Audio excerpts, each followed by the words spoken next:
Assalamualaikum warahmatullahi wabarakatuh. Halo semuanya, di era digital seperti sekarang, pembelajaran tidak lagi terbatas di ruang kelas.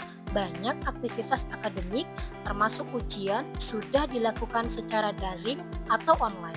Namun, perubahan ini juga membawa tantangan baru, terutama dalam menjaga kejujuran dan integritas akademik.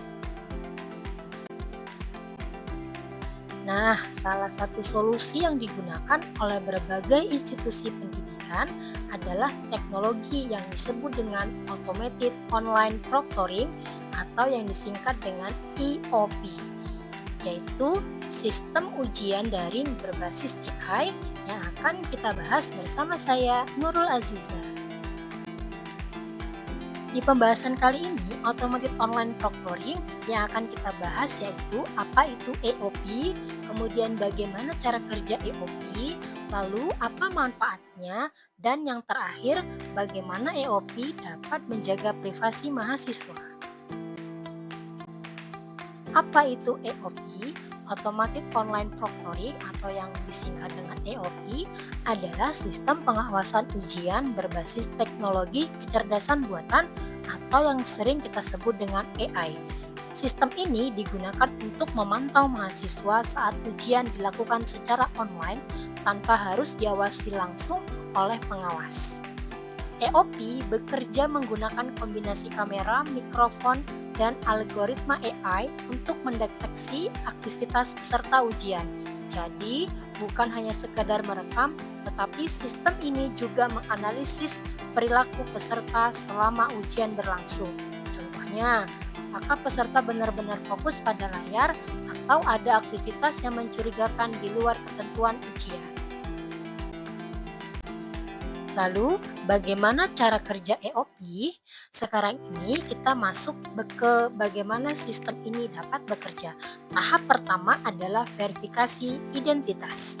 Sebelum ujian dimulai, mahasiswa biasanya diminta untuk menunjukkan kartu identitas seperti KTP atau kartu mahasiswa.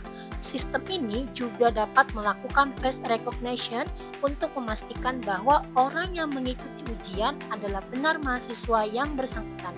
Setelah itu, ujian dimulai dan sistem aktif akan mengawasi mahasiswa secara otomatis. Selama ujian berlangsung, kamera dan mikrofon akan merekam aktivitas peserta. Kemudian, teknologi AI akan menganalisis beberapa hal seperti gerakan wajah dan mata, pergerakan kepala, suara di sekitar peserta, dan aktivitas layar seperti membuka tab lain atau aplikasi lain. Namun, penting untuk dipahami, sistem ini tidak langsung memutuskan kecurangan. Biasanya, hasilnya akan ditinjau kembali oleh dosen dan pengawas. Jadi, EOP lebih berperan sebagai sistem deteksi awal, bukan penentu akhir. Selanjutnya, kita akan bahas tentang manfaat dari EOP. Penggunaan Automated Online Proctoring memiliki banyak manfaat dalam dunia pendidikan. Pertama, tentu saja meningkatkan integritas akademik. Mahasiswa didorong untuk tetap jujur karena sistem pengawasan tetap berjalan meskipun ujian dilakukan dari rumah. Kemudian yang kedua, mengurangi potensi kecurangan dalam ujian online karena setiap aktivitas yang mencurigakan dapat terdeteksi. Dan yang ketiga, EOP juga sangat membantu dalam efisiensi pengawasan, terutama jika jumlah peserta ujian sangat banyak. Dengan kata lain, EOP dapat membantu menciptakan proses evaluasi yang lebih adil dan terpercaya. Selanjutnya, bagaimana perlindungan privasi mahasiswa atau bagaimana universitas dapat melindungi privasi mahasiswa selama ujian berlangsung. Meskipun EOP menggunakan kamera dan data pribadi, aspek privasi tetap menjadi perhatian penting. Universitas biasanya menerapkan beberapa langkah perlindungan data. Pertama, Data mahasiswa yang direkam akan dienkripsi sehingga tidak mudah diakses oleh pihak yang tidak berwenang. Kedua, akses terhadap data hanya diberikan kepada pihak tertentu, seperti dosen atau tim pengawas ujian. Ketiga, data tidak disimpan selamanya.